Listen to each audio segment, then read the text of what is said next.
Hello दोस्तों, this is कवि from the कवि Kaushik study channel. Today we are going to study about prepositions. तो आज हम ये 5 prepositions पढ़ेंगे. Under, beneath, underneath, below and down. तो पहले इनकी मीनिंग देखते हैं. मीनिंग होती है इनकी नीचे. इन पांचों का मतलब ही होता है नीचे. अंडर का मतलब भी नीचे, बीनीथ का मतलब भी नीचे, अंडरनीथ का भी, बिलो एंड डाउन का भी. बट इन सब के सेंस अलग अलग है. अंडर कहीं और यूज़ होगा, बीनीथ और अंडरनीथ दोनों भाई भाई हैं, ये एक जगह यूज़ होते हैं, और बिलो डाउन अलग अलग होंगे. पहले देखते हैं अंडर. तो अंडर का मतलब नीचे होता है, जैसा कि मैं आपको बता चुका हूँ, पर इसका सेंस भी अलग है. तो आज हम इनके सेंस समझेंगे. तो पहले मैं इसका कॉन्सेप्ट बताता हूँ, उसको हम पढ़ेंगे, फिर इसके एग्जांपल्स देखेंगे. तो इसका कॉन्सेप्ट है किसी के नीचे पर बिना पूरी तरह छुए हुए. Subject and object not fully touched. तो ये ऑब्जेक्ट जो है यहाँ पर आप देख सकते हैं, ये कोई सेंटेंस वाला ऑब्जेक्ट नहीं है, ये ऑब्जेक्ट कोई वस्तु है. तो जब कोई दो चीज़ एक दूसरे से पूरी तरह से छुई नहीं हो, तब हम अंडर का यूज़ करेंगे. जैसे मान लीजिए अगर मैं पेड़ के नीचे बैठा हूँ, मान लीजिए, या फिर आप बैठे हैं, तो जो पेड़ की जो शाख है वो आपको थोड़ी छुएगी पूरी तरीके से, तो वहाँ पर हम उस सेंस में अंडर का यूज़ करेंगे, नीचे के सेंस में.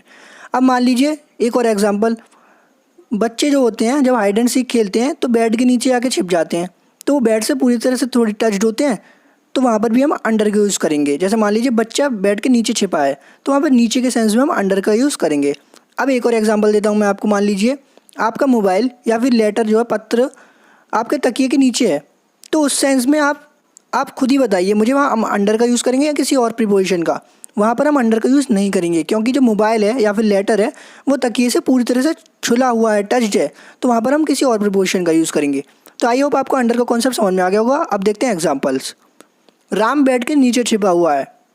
Ram is hidden under the bed, क्योंकि जो बेड है उसे पूरी तरह से छुआ नहीं है. अब देखते हैं नेक्स्ट एग्जाम्पल. यश पेड़ के नीचे बैठा है.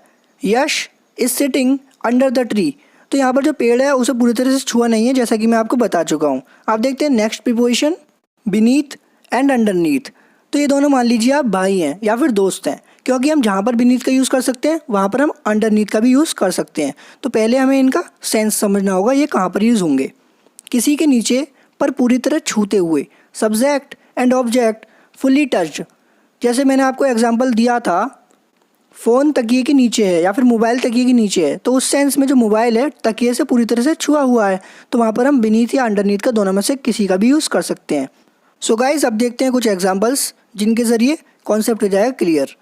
मेरा घर आपके घर के नीचे है. जो मेरा घर है वो आपके घर के नीचे है, तो आपका घर जो है मेरे घर की बिल्कुल दीवार जो है वो छुली होगी, पूरी तरह से टच्ड होगी.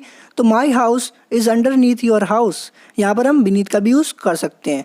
तो ये आपको सेंस समझना है, इसका क्या सेंस है. इसका पूरी तरह से छुए तो वहाँ बीनीथ और अंडरनीथ. नेक्स्ट एग्जाम्पल, उसका मोबाइल तकिए के नीचे है, जैसा कि मैंने आपको ये बताया था. तो his mobile is beneath the pillow. अगर यहाँ पर लड़की होती तो वहाँ पर हर मोबाइल लिखते हैं हम.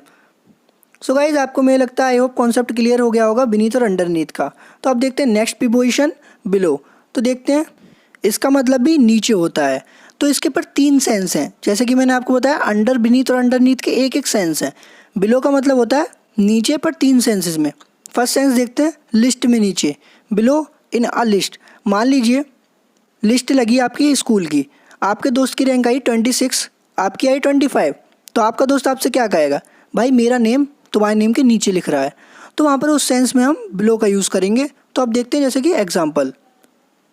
तो एग्जाम्पल है, मेरा नेम लिस्ट में तुम्हारे नेम के नीचे है. तो लिस्ट आ रही है यहाँ पर, तो my name is below your name in the list. अब देखते हैं सेकंड सेंस, ऐसी चीज़ से नीचे जिसे छू या देख नहीं सकते. जैसे मान लो प्यार, ईमानदारी, घृणा, दुश्मनी. तो ऐसी जो चीज़ें होती हैं जिन्हें हम छू या देख नहीं सकते, वहाँ पर हम बिलो का यूज़ करते हैं. Below the abstract noun such as love, honesty, cruelty etcetera. तो अब इसका एग्जाम्पल देखते हैं. पैसा प्यार के नीचे है, या फिर प्यार पहले पैसा बाद में है, तो वहाँ पर हम बिलो का यूज़ करेंगे. मनी इज़ बिलो लव, क्योंकि यहाँ पर हम जो लव है, प्यार है, वो हम उसे छूने या देख नहीं सकते. अब देखते हैं नेक्स्ट सेंस इसका, किसी सतह के इस तरह से नीचे. तो below the level of some surface. अब इसका एग्जाम्पल देखते हैं. जैसे मान लीजिए उसका मुंह पानी के नीचे था, तो पानी के नीचे सरफेस है, तो his mouth was below water. तो मैंने आपको 3 सेंस बताए, ये आपको थोड़ा टिपिकल लग सकता है, पर बिलो के 3 सेंस थे. देखते हैं नेक्स्ट प्रीपोजिशन, डाउन. इसका मतलब भी नीचे होता है. इसका सेंस है नीचे की दिशा को दर्शाना, इंडिकेट द डाउनवर्ड्स मूवमेंट. तो अगर आपको नहीं समझ में आया होगा तो एग्जांपल्स के ज़रिए समझते हैं। तो फर्स्ट एग्जांपल है कीमतें नीचे जा रही हैं, प्राइसेस आर गोइंग डाउन। तो कीमतें नीचे जा रही हैं, ये दिशा को दर्शा रहा है। जैसे मान लो सोने की कीमतें नीचे जा रही हैं, तो सोना पहले 45,000 था मान लीजिए, अब हो गया 40,000। तो जो उसकी कीमत है वो नीचे तो जा रही है, उसकी दिशा को तो दर्शा रहा है वो, तो वहाँ पर हम डाउन का यूज़ करेंगे उस सेंस में।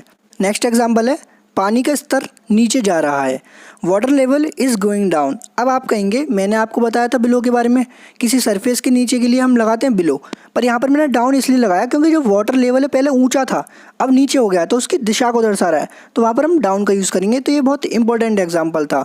यहाँ पर सरफेस तो है पर वहाँ पर लेवल का बता रहा है, लेवल के बारे में बता रहा है, लेवल इसकी कम होती जा रही है। सो गाइज आई होप आपको पांचों प्रीपोजिशंस के जो डाउट होंगे वो क्लियर हो गए होंगे। अगर वीडियो अच्छी लगी हो तो लाइक कर देना, चैनल को सब्सक्राइब कर देना। Thank you, that's all about this video.